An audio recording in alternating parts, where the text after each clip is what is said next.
Hello all. So, కొంతమంది అడుగుతున్నారు like మనకి డాండ్రఫ్ ఇష్యూస్ ఎలా స్టార్ట్ అవుతాయి అనేసి అడుగుతున్నారు. సో, చాలామంది ఏం చేస్తారంటే లాంగ్ హెయిర్ ఉన్నవాళ్ళు గానీ, షార్ట్ హెయిర్ వాళ్ళైనా గూడా జనరల్‌గా ఏం చేస్తారు అంటే, సో, ఇలాగా టైం లేకపోవడం, షాంపూ చేసిన వెంటనే వాళ్ళు హెయిర్‌ని సరిగ్గా డ్రై చేసుకోకుండా బన్ పెట్టేసుకోవడం, ఇలాంటివి చేసినా కూడా డాండ్రఫ్ వస్తుందండి. వారానికి అట్‌లీస్ట్ 2-3 టైమ్స్ హెయిర్ వాష్ అనేది ఖచ్చితంగా చేసుకోవాలి.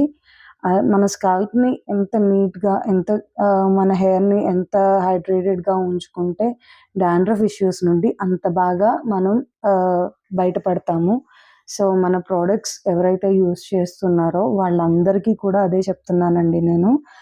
మీ స్కాల్ప్‌ని చాలా నీట్‌గా ఉంచుకోవడం అనేది మీ బాధ్యత. లైక్ మొత్తం మేమంతా చాలా నీట్‌గా ఉంటామండి.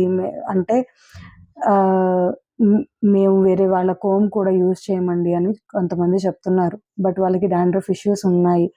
సో, ఏంటంటే ఇలాగా హెయిర్ వాష్ చేసుకున్న వెంటనే దాన్ని సరిగ్గా డ్రై చేసుకోకపోయినా కూడా డాండ్రఫ్ అనేది వస్తుందనమాట. సో, ఈ మన ప్రొడక్ట్స్ వాడడం వల్ల 100% మనకి డాండ్రఫ్ నుండి, హెయిర్ ఫాల్ ఇష్యూస్ నుండి అయితే సొల్యూషన్ అయితే మనకి ఖచ్చితంగా ఉంటుందండి. ఎవరికైనా ట్రై చేయాలని ఉంటే స్క్రీన్ మీద కనిపించే నంబర్‌కి డయల్ చేయండి. Thank you.